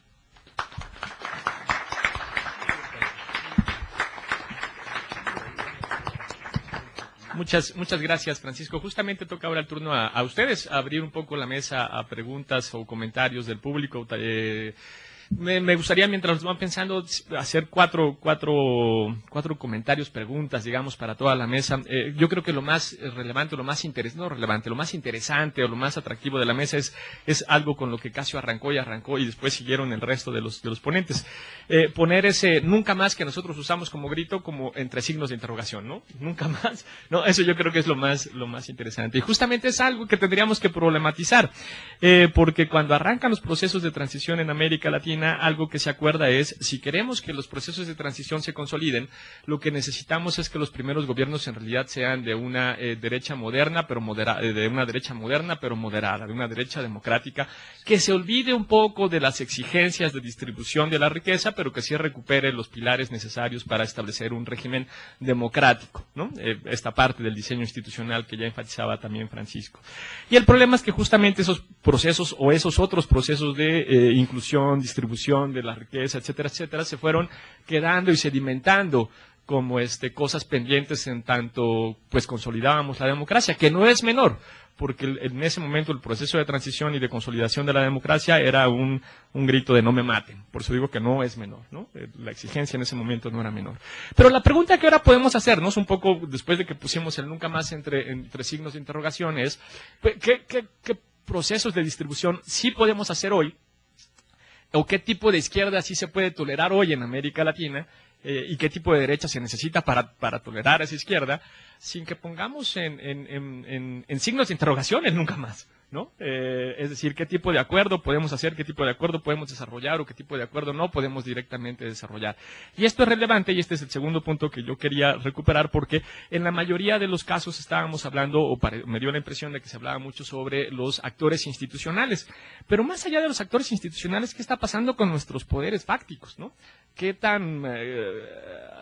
tanta cultura democrática tienen esos poderes fácticos que muchas veces son los que se encuentran detrás de esos golpes de Estado, y no solo, sino incluso detrás también de nuestras democracias? Entonces el problema ahí es que hay izquierdas y que derechas, pero ya no solamente institucionales, sino directamente sociales. Cuando uno mira los conflictos que hay, por ejemplo, en Venezuela o en Argentina, que son, digamos, que de los más, interesantemente, incluso en que en Argentina no haya una izquierda tan fuerte o tan directamente populista, sí hay una derecha muy recalcitrante, ¿no? Y lo que tenemos en esos casos es casi la imposibilidad de hacer política, ¿no?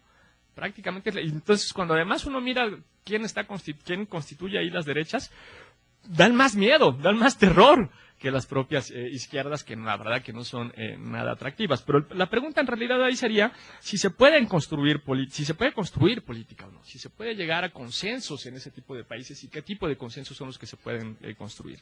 Y en realidad ese sería como el tercer punto que yo quería un poco colocar sobre la mesa. Las posibilidades y los límites de consensos, o si necesariamente en América Latina estamos destinados a pensar siempre la política como conflicto, ¿no? Porque el problema es que cuando empezamos a pensar lastimosamente siempre la política como conflicto, pues justamente lo que tenemos ahí es ese nunca más entre paréntesis, ¿no?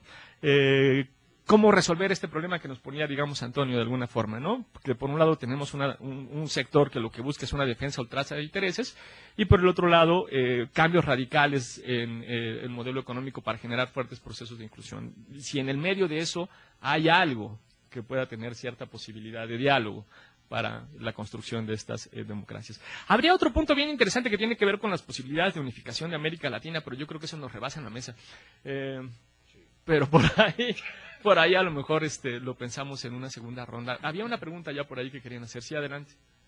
Gracias. Mi nombre es José Dávalos, soy profesor en la Facultad de Economía de la UNAM. Solamente quisiera notar que como mexicanos no deberíamos nunca olvidar el golpe de Estado de Victoriano Huerta en contra de Francisco I. Madero, uno de los golpes de Estado más sangrientos que ha habido, equiparable al de Chile del 73. Punto. Primera cuestión, ¿no? Con ese golpe de Estado, y precisamente en las vísperas de la Primera Guerra Mundial, qué bueno que se menciona esto, ¿no? No casualmente.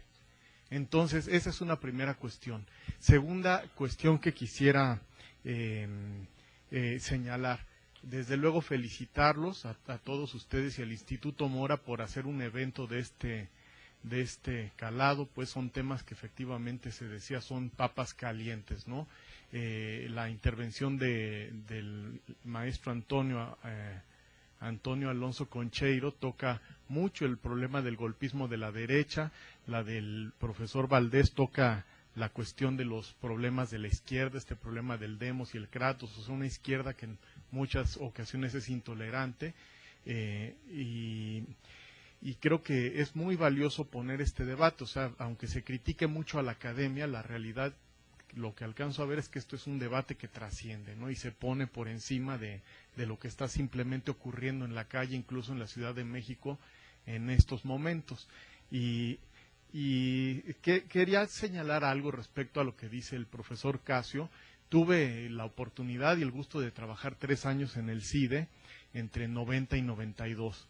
Nada más diría que no se desvaneció el espíritu latinoamericano del CIDE. Se lo desvanecieron. O sea, esas fueron órdenes de presidencia, digámoslo claro. Fue el régimen de Carlos Salinas que dijo, ya vamos al consenso de Washington, pues se desvanece el Instituto de Estudios Latinoamericanos que había sido fundado por Luis Mayra y por José Miguel Insulza, que ha hecho un papel para los márgenes que tiene, relativos márgenes de libertad que tiene en la OEA. Creo que ha hecho un papel aceptablemente decoroso. No es la misma OEA que expulsó a Cuba, etcétera, etcétera, ¿no? En fin, Entonces, quisiera notar eso, y en particular a mí me da pena porque el CIDE lo fundaron exiliados. No hay que olvidar a don Antonio Sacristán Colás y a Trinidad Martínez. Antonio Sacristán me dio clases en la Facultad de Economía, no me da un poco de picazón decirlo porque no tengo el tamaño que él tenía, ministro de Finanzas del Gobierno de la República Española. Y por cierto, en alguna de las clases nos decía con relación al pacto de la Moncloa y lo ocurrido en España, la segunda vez que me volví mexicano, la primera es cuando lo recibe el gobierno del general Lázaro Cárdenas. La segunda vez es cuando los españoles por motu propio deciden que siga la monarquía parlamentaria, habiendo ellos tenido la oportunidad de abolir un régimen monárquico feudal. Y ahí lo tienen, ahora hasta la infanta está acusada de líos de corrupción en lavado de dinero, ¿no? No sé cómo van a resolver esto los españoles. Entonces, quería señalar esto y en tercer lugar quería plantear algo. Yo sé que a lo mejor no es políticamente correcto, se nos critica mucho en la Facultad de Economía, probablemente no somos ni los mejores marxistas, hay que reconocer que hay mucha reivindicación de Marx como científico, como el impulsor de una revolución científica, no hablo como un dogma religioso, pero no hay que olvidar desigualdad, desde luego pobreza, miseria, atraso tecnológico, todo lo que se quiera ver para estos países del sur, pero también hay un factor que se llama explotación. Dígase como se diga, pero al trabajador se le explota, como se le quiera conceptualizar teóricamente. Hay abusos, hay despojo de lo que él produce.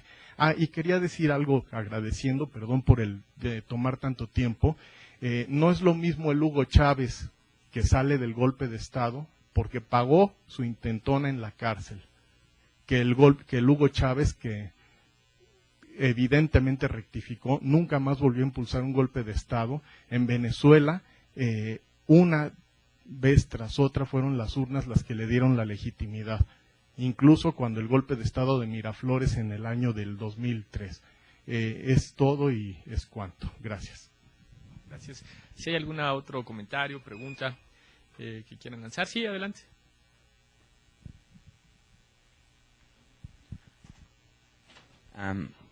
Buenas tardes. Mi pregunta es para Francisco Valdés en particular. Me parece a mí fascinante, de verdad, la explicación de los golpes, como la falta de capacidad de procesar las demandas de cambio. Y quiero entender que también, por otro lado, hay al no poder procesar las demandas de cambio, hay un golpe de Estado, y también está la otra cara como revoluciones, ¿no? Como pasó en Cuba, por ejemplo. Entonces, lo que a mí estaba yo pensando es, de su plática, me puse a pensar de que, al final de cuentas, creo que lo que está pasando es que el sistema democrático como tal, si lo entendí bien, es las personas normales no tienen una verdadera representación. Y entonces lo que me llama aquí la atención es las personas, al tratar de tener cierta voz, están creando digamos, monstruos en los partidos que verdaderamente no lo representan, pero que al mismo tiempo se convierten en unas entidades muy poderosas que como decía Luis Daniel, estamos tratando de que se conviertan en sistemas de inclusión que nada más son como una vorágine que come y come lo que pueden. Entonces, mi pregunta concreta es que de razonamiento de saliendo de los golpes de Estado, se me hace muy curioso que, las naciones que han salido de esto vuelvan a retomar los mismos sistemas que a final de cuentas son como una primera iteración de democracia. Es decir, la primera iteración de democracia ha llevado a crear estas cosas que verdaderamente no representan a la gente y quieren volver a instituirlos. Entonces, mi pregunta es, ¿no hay en la academia, digamos, una cierta producto de investigaciones que no hay alguien en el mundo que, digamos, haya tratado de diseñar un nuevo sistema de representación? Como decía Antonio Ochero, es un pastel demasiado jugoso. Entonces, y sí, en verdad, es de verdad un seductor muy grande para que alguien dé un golpe de Estado, porque dice, tengo un poder absoluto sobre toda esta gente.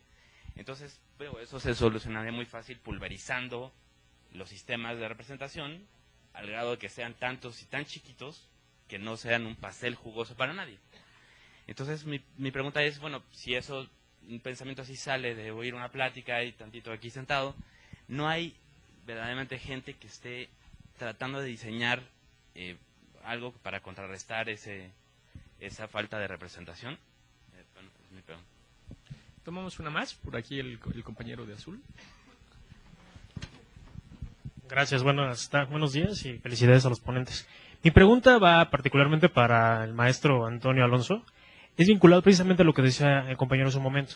Es preguntar si efectivamente esa participación ciudadana ha diseñado una gobernanza ideal y si efectivamente esa gobernanza existe para poder precisamente evitar ese nunca más, para que no se quede entre signos de interrogación. ¿Verdaderamente hay una gobernanza que se está construyendo en América Latina, ya sea para México o en este caso que nos constriñe para el Cono Sur? Si quieres tomamos de una vez la de enfrente, ¿sí? Bueno, buenas tardes, días a todos. Sería como para redondear lo que dijeron los cuatro. Me interesó particularmente la relación que hubo entre el nunca más y que el neoliberalismo ganó, ¿no? Que el neoliberalismo se instauró y sobre todo lo último de Luis Daniel Vázquez con respecto a los poderes fácticos. Es decir, ¿qué tanta relación hay entre el nunca más, los sistemas de representación y el poder que tienen los medios de comunicación, para llamarlo con todas sus letras, en el sentido de la amenaza hacia las democracias latinoamericanas particularmente? Porque vemos el caso de Venezuela, vemos el caso de Bolivia y vemos el caso de Argentina, que bien son países cuyos mecanismos democráticos sí han sido fortalecidos desde las dictaduras, pero que constantemente se ven amenazados estos mecanismos democráticos por los poderes fácticos que siguen representando intereses oligárquicos. Entonces, ¿de qué manera, como aprendizaje después de la dictadura, de qué manera se puede controlar esta dicotomía entre libertad de expresión, pero a la vez representación de poderes fácticos dentro de esa libertad de expresión, ¿no? Entonces, ¿cómo es este aprendizaje de las dictaduras de que si bien dentro de las dictaduras del 76, bueno, por ejemplo, en el caso argentino o de los 70, no había una libertad de expresión clara, ahorita que se pugna por una libertad de expresión en toda medida, ¿qué tanto esta libertad de expresión está casada con esta defensa de intereses oligárquicos que amenaza los mecanismos democráticos posteriores a los procesos dictatoriales de los 80, con la constitución del neoliberalismo de los 80 y en el caso de Argentina, Venezuela y demás, que hay una tendencia post-neoliberal de unos nuevos gobiernos, ¿no?, que buscan salirse un poco de esta onda del consenso de Washington, ¿no? Pues si quieren, entonces ahora sí demos paso a la respuesta. Sigamos en el mismo orden. Adelante, Casio. Bueno, yo decir que estuvo muy interesante, me gustó muchísimo la última pregunta. Esta chica, pones el dedo en una llaga profunda y desgraciadamente no tengo respuesta. Me encantaría tenerte la respuesta, pero no la tengo, porque sí es un tema no resuelto. Yo creo que se resuelve con más demos y más kratos y con más sociedad civil organizada. Y creo que las redes sociales ahora empiezan a jugar un papel muy importante en la buena dirección. Entonces yo creo que por ahí ve una línea de solución a un tema que tú señalaste muy interesante y muy profundo. Después simplemente decir que, pues sí, Luis Daniel lo dijo perfecto, desgraciadamente cuando planteé nunca más, y luego nunca más como pregunta, y sigue la pregunta.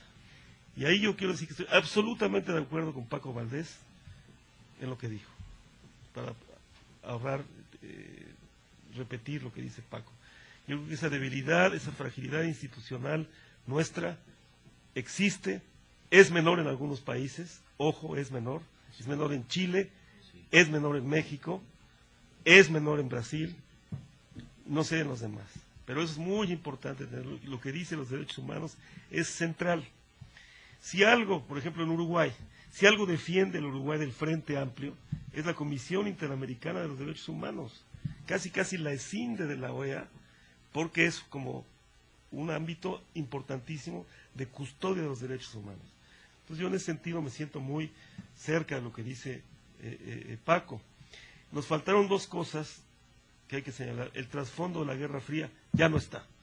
Ya no hay Guerra Fría, es la Guerra Fría, y se nota en América Latina. Muchas veces la Guerra Fría, los Estados Unidos indujeron golpes de Estado.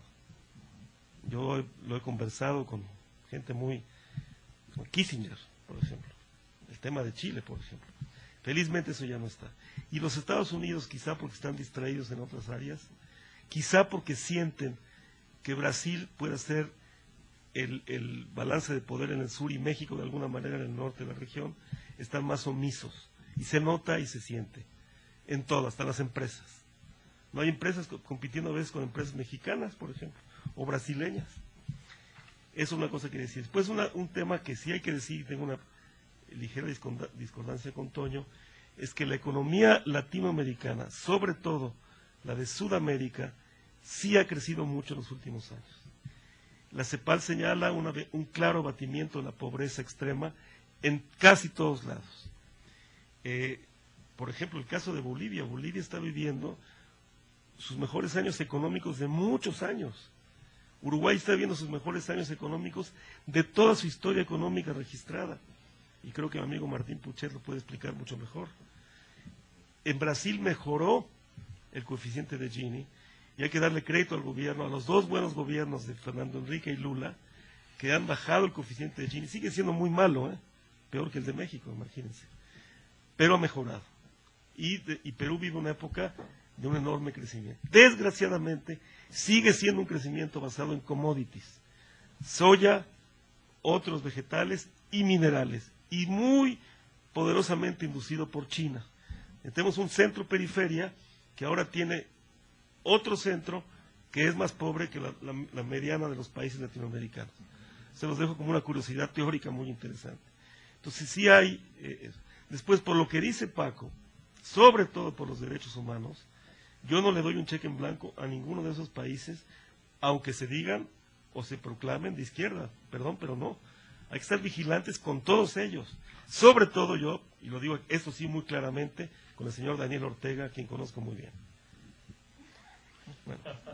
Ahora, algunos detalles puntuales. Nunca sentí que Lula tuviese un riesgo de golpe. Me sorprendió mucho. Lula tuvo una oposición, bienvenida a la oposición que tuvo Lula, pero no, en ningún momento las instituciones brasileñas con Lula estuvieron en riesgo, en ningún momento. Ahora hay una oposición, qué bueno que haya una oposición para Lula. La CELAC no logró expulsar al Paraguay, es un dato histórico, que tiene mucho que ver con algo que ahorita yo voy a decir. Y el Banco del Sur aún no arranca, bienvenido el Banco del Sur, el del norte, el del oeste, el del poniente, ojalá haya crédito para todos, crédito barato y crédito humanista, pero no ha arrancado. Creo, porque cuando oí a mi amigo decir que es culpa mexicana que exista la UNASUR, creo que merecemos todos una polémica, un diálogo más a fondo de lo que realmente pasa en América Latina. ¿Qué pasa con Brasil? Con un Brasil cada vez más poderoso y más asertivo, con cosas muy buenas y otras cosas no tan buenas, porque cuando eres potencia, pregúntale a Bolivia si te gusta que te quieran abrir una carretera por una zona indígena para salir al Pacífico, ¿verdad? O lo que le pasa también al Paraguay, que vende energía regalada, porque Brasil dice, ese es el precio que me la vendes y no a otro precio. Porque es el poder, queridos colegas, es el poder, y el poder se siente. Y se siente un Brasil muy poderoso, al cual le queda chico, desde luego, un invento en el que también se esmeraron para que no estuviéramos los mexicanos, Mercosur, allá no podía estar México. No nos invitaron a la LALC, pero felizmente Antonio Ortiz Mena y el canciller Carrillo Flores forzaron la entrada de México a la LALC, si no, no hubiéramos estado en la LALC.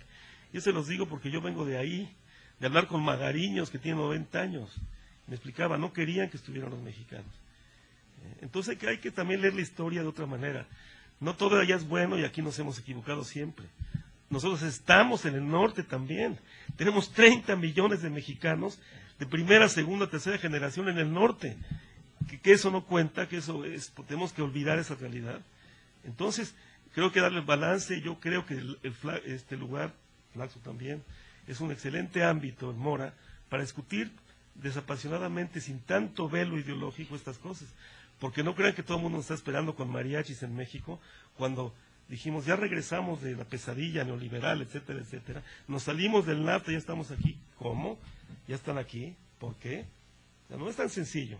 Lo que quiero decir es que no es tan sencillo, que yo no daría un cheque en blanco por esta razón. Yo invitaría, me encantaría que el Mora tuviese el liderazgo que ha mostrado aquí para hablar de estos temas, hablar desapasionadamente de estos temas. Muchas gracias a todos.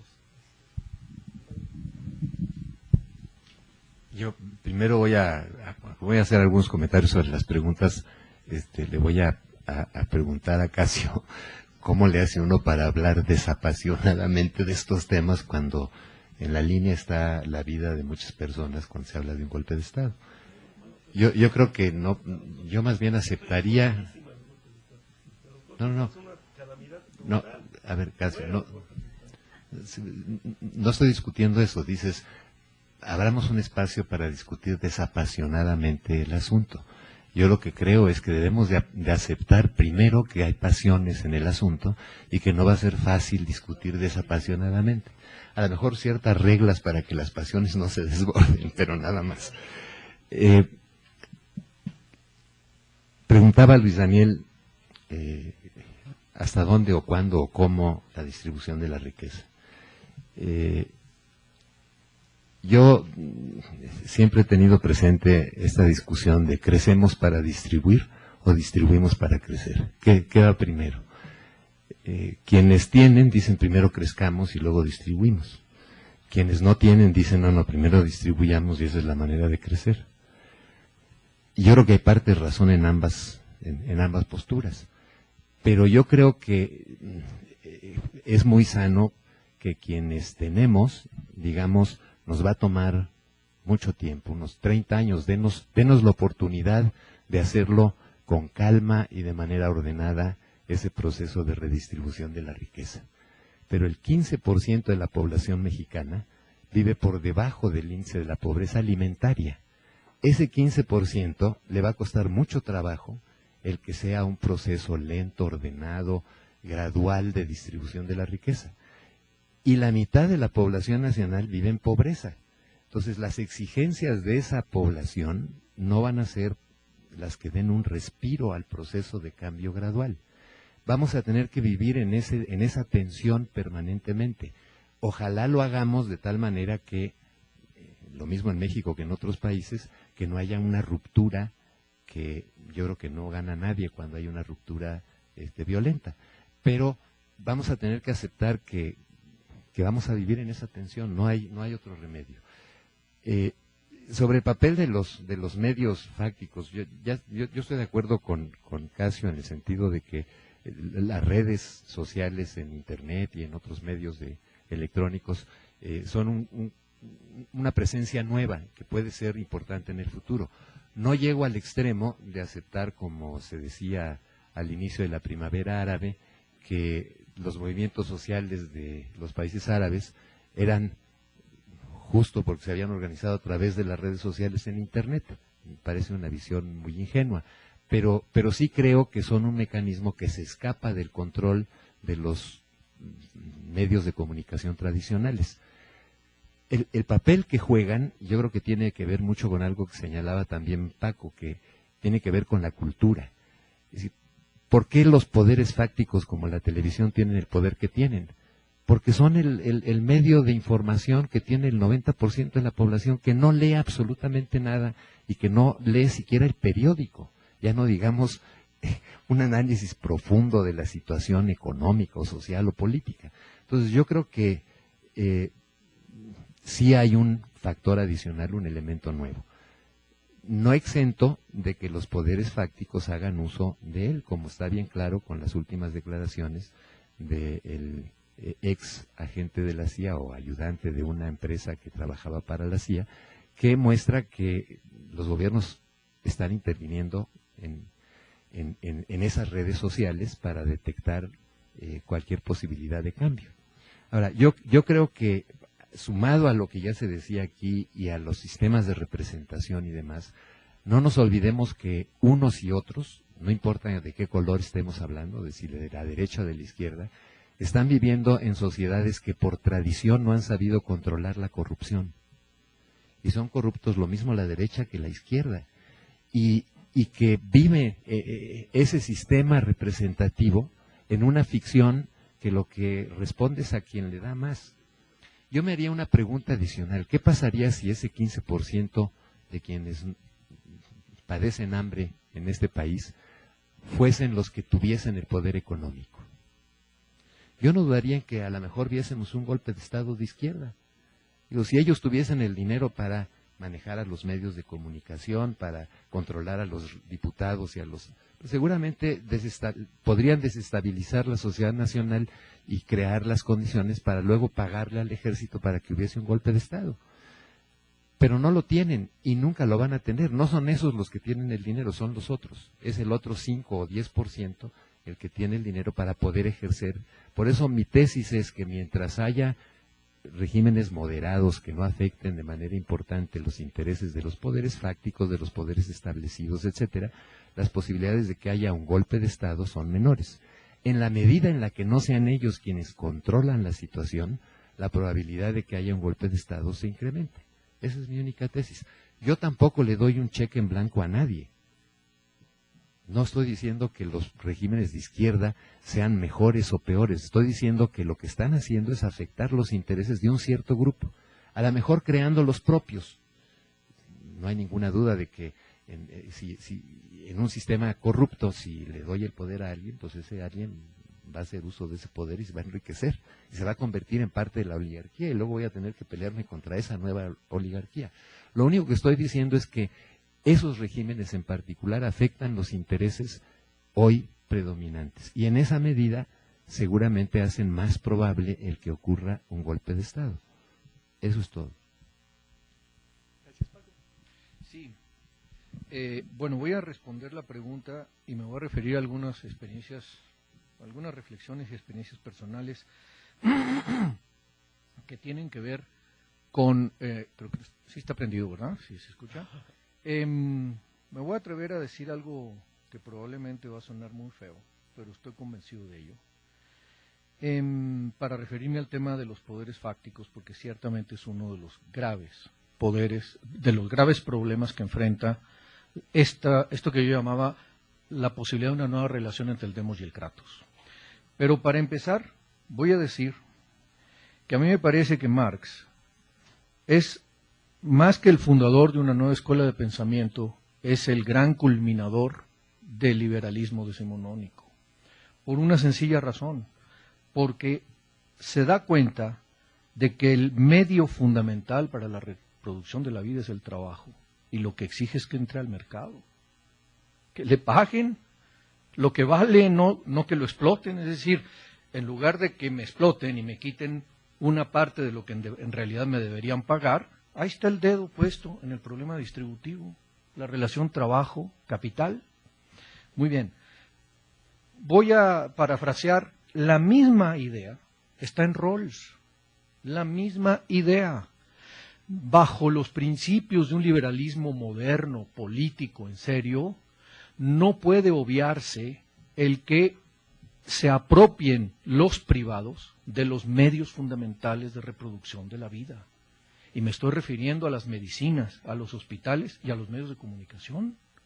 No se vale bajo principios liberales. No hay que ser revolucionario intelectualmente para afirmar con toda validez y con toda legitimidad y justificación intelectual ese problema. Y creo yo entonces que sí hay mucha literatura nueva pensando el diseño institucional de esta relación entre el demos y el kratos, y voy a poner solamente dos ejemplos porque no da el tiempo, pero primero, nuestras democracias no se desarrollaron por la Gran Guerra del 14 al 90, y tampoco se desarrolló la gringa. El profesor Dahl escribió un libro que se llama ¿Qué tan democrática es la Constitución de Estados Unidos? Y en algún momento de la introducción le hace una metáfora a propósito de la Constitución de Estados Unidos, preguntándole al público, a ver, si usted va a viajar de Detroit a Dallas, se atrevería a subirse en el avión de los hermanos Wright? Pues eso es lo que está usted haciendo, pueblo americano, navegando en el mundo con esta constitución que tiene hoy. Y lo dice Robert Dahl, que no es un marxista, es un constitucionalista, que dice que la única manera de emparejar el demos con el kratos es afirmando el primer principio liberal, la igualdad política, pero haciéndola operacional institucionalmente hablando. Si no se operacionaliza institucionalmente, entonces no hay forma. Y nuestras democracias, nuestros aparatos institucionales de los sistemas políticos son del siglo XVIII, son de la Revolución Francesa y de la Revolución Inglesa, de la Revolución Francesa, de la Revolución Americana, y ahí nos quedamos. Seguimos teniendo en América Latina el modelo, se ha avanzado en algunos experimentos, se han ido haciendo cosas en un sentido y en el otro sobre los temas de la participación, la intermediación, el control sobre la representación, pero en definitiva estamos todavía enfrentados a un artefacto antiguo, es decir, de museo. Y esa pieza de museo no la hemos puesto como sociedades, porque además esto no es un trabajo solo de los teóricos, ni solo de los políticos, es un trabajo de la sociedad. Al final de cuentas, los sistemas políticos es la forma en que una sociedad se gobierna a sí misma, para controlarse, para controlar su propio poder. El poder que anda ahí no es el poder de los otros, es el nuestro, sin control, sin el control adecuado. En fin, no puedo extenderme mucho más, quiero simplemente decir dos cosas. Una, respecto de los graves problemas de el mayor ejemplo que yo he vivido en mi vida de afirmar los principios e ignorar el motor de los sistemas políticos, me tocó en una situación que fue, José Miguel Insulza me encarga ir a visitar al presidente Lugo para tratar de armar ahí un partido político, porque el presidente Lugo llega sin partido a la presidencia, y como es un movimiento hay grandes resistencias a organizarse. El movimiento no quiere organizarse. Y el presidente Lugo se convence de que no se debe organizar. ¿Dónde terminó el presidente Lugo? Pero la concertación que habíamos hecho ahí incluía a la embajada americana, que quería apoyar que el presidente Lugo pudiera construir una organización, y les juro que no era para engañarlo y quitarle los recursos no, querían que el pobre país, el más pobre país de Sudamérica, el más fregado, pudiera tener hasta la posibilidad política de que imagínense nomás, de que su Congreso aceptase el levanto de un catastro de la tierra en el país. No tiene catastro. No existe catastro de tierras en Paraguay. ¿Por qué? Pues porque a las oligarquías no les interesa ponerse a discutir con los campesinos los problemas de los límites, porque ahí está una buena parte de la bronca. Bueno, toda la Unión Europea estaba dispuesta a patrocinar sin ningún condicionamiento la construcción del catastro. O sea, eso no era una mala idea, digamos, ¿no? En comparación, por ejemplo, con la fijación del precio por parte de Brasil, del precio de la energía que se produce en Iguazú, del lado paraguayo, y se va toda a el plusvalor hacia el Brasil, o la soya hacia China, los amigos. Entonces, aquí el amigo-enemigo está muy complicadito. Creo, por tanto, que además de que los que quieren el cambio tienen que convencerse de que las instituciones y los mecanismos y los procedimientos importan para el control del kratos, es un sine qua non para el nunca más. 2, que estamos viviendo una oportunidad que estamos desperdiciando en América Latina de inscribirnos en la alianza triunfadora de la Guerra Fría, con personalidad propia, no subordinados, con personalidad propia, porque le estamos haciendo el asco, el fuchi. Le estamos haciendo el fuchi. Estuve en una reunión en Brasil donde un gran intelectual brasileño habló de la diferencia entre México y Brasil, diciendo que para él era absolutamente incomprensible que México hubiera decidido asociarse con la viuda quebrada en lugar de con el nuevo rico deseado por todos. Bueno, a ver, pues francamente no. ¿Por qué? Porque Mexamérica es una realidad. Mexamérica se va a construir, queramos o no queramos. Mexamérica se va a hacer con nosotros, sin nosotros o contra nosotros, como decía el obispo Méndez Arceo, a propósito de que la revolución se haría, o el cambio se haría con la iglesia, sin la iglesia o contra la iglesia. Usando la misma frase, ¿cuántos millones de latinos? Uno va actualmente a los Estados Unidos, en donde hace 20 años se hablaba solo inglés y apenas se escuchaba el español, y es un país totalmente bilingüe. Totalmente bilingüe. Y gracias a eso Obama ganó las elecciones. Sin ese voto no lo gana. Bueno, lo dejo ahí porque esos son asuntos que me parece que atañen tanto a la capacidad de fijarnos en las condiciones y la evolución de las condiciones internas como promotores del cambio para el nunca más, y las condiciones internacionales en las que hay que escribirse con realismo político y con sagacidad, porque ahí no se andan con cuentos. Y en el momento de la crisis europea actual es un gran momento para aprovecharlo cuando América Latina no está en una crisis semejante. Gracias, Paco. Ya estamos en realidad casi que por cerrar, nada más. Casio quería decir una última cosa. Adelante. Sí, perdón por hacer esto no se vale, pero me interesó tanto lo que dijo Paco, que yo creo que la reflexión profunda que viene es que si México y Brasil no se encuentran, no se ponen de acuerdo, no se resuelve América Latina. Y segunda cosa que digo con mucho énfasis, no podemos olvidar que existe el norte. No nos gusta mucho, a mí hay cosas que me gustan, cosas que no me gustan. No podemos hacer caso omiso de una profunda realidad, de un país que se está latinizando, hispanoamericanizando. Y tenemos que entender más profundamente al Brasil. Yo creo que lo veo porque veo muchas caras jóvenes aquí. Esas son las tareas que vienen en el siglo XXI. Un poco menos quizá de ideología, un poco menos de buscar buenos y malos, y un poco entender el poder. Y Brasil está acumulando mucho poder. Es un país fascinante, que merece ser estudiado con mucha profundidad. Si México y Brasil no se encuentran, no se resuelve América Latina. Muchas gracias. No sé si, Antonio, ¿quieres decir alguna cosa más? Si no, ¿no?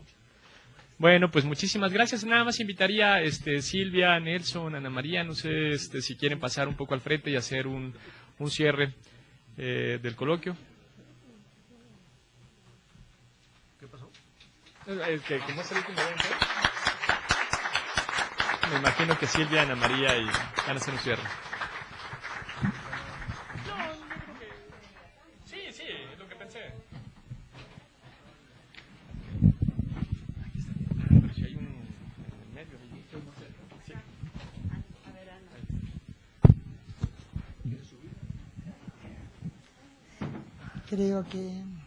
Creo que desde el nivel horizontal estamos. Nosotros vamos a proceder a clausurar este coloquio internacional Chile y Uruguay a 40 años de los golpes de Estado, de sus golpes de Estado, diciéndoles que como organizadores del coloquio estamos extraordinariamente satisfechos del magnífico resultado que éste ha obtenido, de la reflexión profunda de sus mesas y las polémicas que en ellas se han suscitado, así como de las sesiones de cine documental. Creemos que desde estas mesas llegó al coloquio una serie de reflejos tornasolados que fueron capaces de poner en este presente los sucesos de 4 décadas atrás. Realmente nos gustó muchísimo que varias generaciones se unieran en este auditorio y en las salas de la Cineteca Nacional para recibir estos reflejos que emanaron desde el anciano diplomático y el comunicador radiofónico hasta la nieta que veía levantarse el ave fénix de la rebeldía desde las cenizas de su abuelo, cenizas que no pudieron fundirse con el polvo de su patria, porque los dictadores temen y temerán siempre los resurgimientos. Gracias por haber demostrado con su sostenido interés la vigencia en el presente de ese pasado. Gracias a nuestros ponentes por la rigurosidad y calidad de sus análisis. Gracias a los documentalistas por habernos hecho vibrar y desear penetrar la pantalla para fundir nuestras manos con las manos que se unían entonces, para desear unirlas en la tierra, para desenterrar los huesos, buscar en los ojos de los nietos las huellas fenotípicas de lo único que logró sobrevivir de los hijos desaparecidos. Gracias a los jóvenes estudiantes de distintos niveles que siguieron incansables estas jornadas, ávidos de aprendizajes, conmocionados por su presente, hurgando en el pasado para mejor aprenderlo. Gracias a nuestros coorganizadores, a Flaxo México, al Instituto del Derecho de Asilo Casa Museo León Trotsky, a la Cineteca Nacional y a la Universidad de Quintana Roo. Gracias a quienes nos apoyaron para hacer posible el desarrollo de este encuentro. En primer lugar, a la licenciada Araceli Leal, técnico académico del Instituto, a nuestros becarios, a Mario Antonio Villanueva, a Jessica Pavón, a Marco Sandoval, a María Fernanda Ruiz, a Elena Jaloma. Gracias a la Dirección de Vinculación, a la doctora María Eugenia García, Patricia Guerra, Esther Leiva y Rubí Cortés. Gracias al área de Informática, Silverio Rodríguez y a Said Mejía. Y al área de Servicios Generales, a su director, el señor Juan José Martínez Cos. Sin ellos no hubiéramos podido llevar adelante este esfuerzo. Gracias a todas y a todos quienes nos unimos para rememorar y analizar la mecánica, los efectos y las huellas del terror de Estado por su contribución a la misión ética, cívica y académica de convertir este pasado en una memoria ejemplar que ojalá contribuya a preservar a nuestros países en el futuro para que podamos asentar ese nunca más entre signos de interrogación en una realidad firme y constante. Los invitamos entonces a que nos acompañen a brindar ahora para finalizar el coloquio. Gracias.